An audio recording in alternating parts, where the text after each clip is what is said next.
Bonjour et bienvenue dans cette nouvelle vidéo. Aujourd'hui je vais te parler encore des allures de course en course à pied. Tu remarqueras qu'en ce moment je te rabâche, je te répète souvent, je te parle souvent des allures de course parce que c'est un sujet très important, hein, et que tu ne dois pas négliger. Que tu sois un coureur débutant ou que tu cours pour le plaisir ou bien sûr si tu fais la compétition, hein, connaître ces allures en course à pied c'est très important. Bien sûr, après c'est toi qui décides si tu vas les appliquer ou pas sur le terrain, mais les connaître va t'éviter par exemple de courir trop souvent, trop rapidement en entraînement et de perdre du jus et d'entraîner forcément des problèmes au niveau musculaire si tu cours toujours à une vitesse trop élevée par rapport à tes capacités du moment. Alors aujourd'hui, je te propose un extrait d'une de nos vidéos du mag des coureurs, nos conseils plus pour des allures de course réussies ou pêle-mêle. On va revenir sur les différentes allures de course, sur les tests de VMA également. Donc voilà, je te laisse maintenant avec notre extrait vidéo et puis je te récupère à la fin de cet extrait. Et maintenant, on va passer au dernier diapo, les plus pour des allures réussies. Alors, le premier point, c'est de bien vous connaître.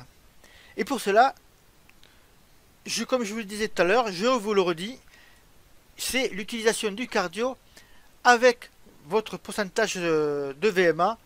Ça va vous aider, ça va vous faire un apprentissage accéléré en fait. Plutôt que d'utiliser un ou l'autre, utilisez les deux en même temps et vous allez mieux vous connaître. Alors vous allez me dire, ouais mais moi j'aime pas la ceinture cardio, ça sert le pectoraux, ça sert la cage thoracique. Les femmes également n'aiment pas parce que il y a la brassière, tout ça, c'est vraiment pas top. C'est tout à fait vrai, c'est exact. Et personnellement, moi je vais vous dire ce que j'ai fait. Je n'utilise plus la ceinture cardio, j'utilise ce qu'on appelle un brassard cardiaque. Alors ça se met autour du bras, soit au niveau du biceps, soit au niveau de l'avant-bras. Et vous avez votre fréquence cardiaque comme un remplacement de la ceinture cardio. Et ça fonctionne très très bien. Ou alors, bien sûr, maintenant vous avez d'autres moyens. De plus en plus, ça devient une norme pour les montres GPS et les montres cardio. C'est le cardio au poignet. Attention quand même, le cardio au poignet ou le cardio avec le brassard cardiaque est moins précis que la ceinture pectorale. Néanmoins, ils font d'énormes progrès dans ce domaine-là et sans être un coureur qui recherche absolument la performance, ou alors il faut vraiment avoir un super niveau pour chipoter sur quelques pulsations cardiaques. Pensez bon échauffement aussi. Lorsque vous allez commencer à travailler les allures, vous allez faire des variations d'allure, passer de l'endurance à l'allure 2, à l'allure 3, à l'allure 4 ou à l'allure 5. L'échauffement est très important. Pour éviter, bien sûr, les blessures, hein, et aussi pour se mettre en condition de réaliser de bonnes séances. Pour cela, hein, dans votre espace membre, vous avez une vidéo, un MP3 à télécharger sur cet échauffement là. Donc si vous avez oublié, ben, je vous invite à aller le réécouter. C'est vraiment très important de réaliser ce bon échauffement. Rien qu'en réalisant un bon échauffement, vous réalisez déjà, comment dire, vous expliquer ça, vous évitez des erreurs fatales, des grosses erreurs que font plus de 80% des coureurs. Déjà là, vous prenez de l'avance sur les autres. Alors c'est vraiment très important cet échauffement là. Ensuite il y a la progressivité. Ne soyez pas pressé, n'allez pas trop vite. Prenez le temps de progresser. Ne cherchez pas à avoir une VMA ou un pourcentage de VMA supérieur dès vos premières semaines de course à pied ou dès les premières semaines du plan. Allez-y progressivement. Tout cela bien sûr pour éviter les blessures, parce que lorsqu'on se blesse malheureusement, c'est un arrêt de quelques jours, plusieurs semaines, et après il faut tout recommencer pratiquement au début, recommencer à courir à une certaine allure, à une allure plus basse forcément, faire attention à sa blessure. Donc pour éviter tout cela, pour éviter au maximum les blessures, hein, je vous rappelle qu'il y a une statistique assez énorme qui montre que 70% à 80% des coureurs se blessent durant une saison. Donc attention à cela, même si on ne peut pas éviter toutes les blessures. Néanmoins, progressivité, bon échauffement, bien vous connaître, ça va aider à éviter ces blessures. Également, le respect des allures. Alors, une fois que vous avez fait votre test de VMA, il faut que vous respectiez le plan d'entraînement que vous avez choisi. Soit c'est un plan d'entraînement que vous avez trouvé dans un magazine ou sur le web, soit vous êtes avec nous dans des plans personnalisés ou bien dans des programmes annexes comme courir plus vite avec la méthode 3A ou améliorer vos chronos sur 10 km. Il faut que vous respectiez les allures qui sont définies dans votre plan d'entraînement. C'est pas parce que vous serez en meilleure forme que vous allez devoir accélérer pour vous dire bah, je vais courir un peu plus vite aujourd'hui parce qu'aujourd'hui j'ai la patate, je me sens en forme. Non, non, respectez les allures.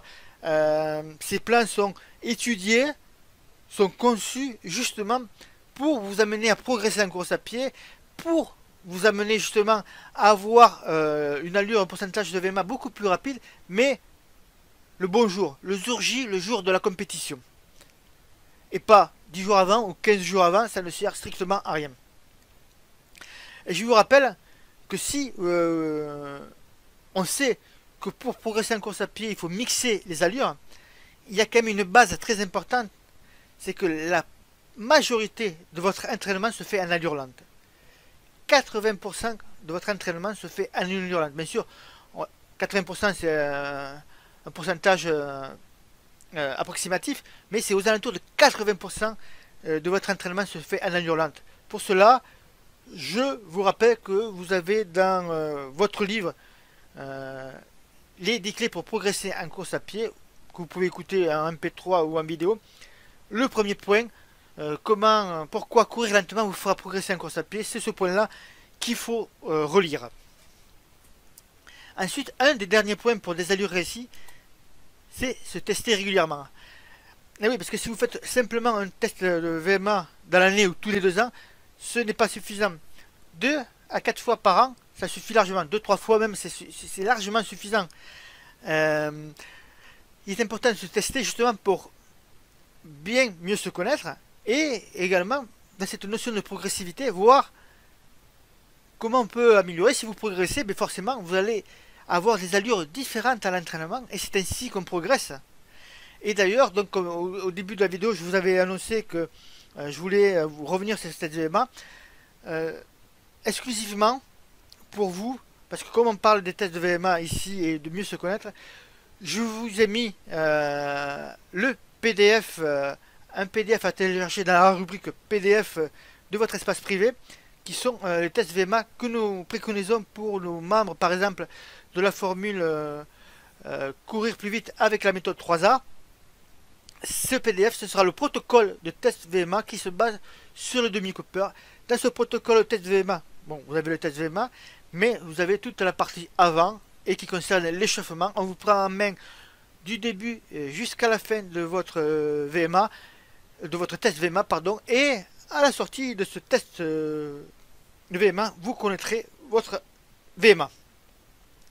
Et puis ces tests, ça aide à bien se connaître. Comme je vous l'ai dit tout à l'heure, ça permet de mieux se connaître. Si vous faites ces tests VMA, qu'on vous préconise avec le PDF, si vous avez possibilité de le faire avec le cardio, c'est encore mieux.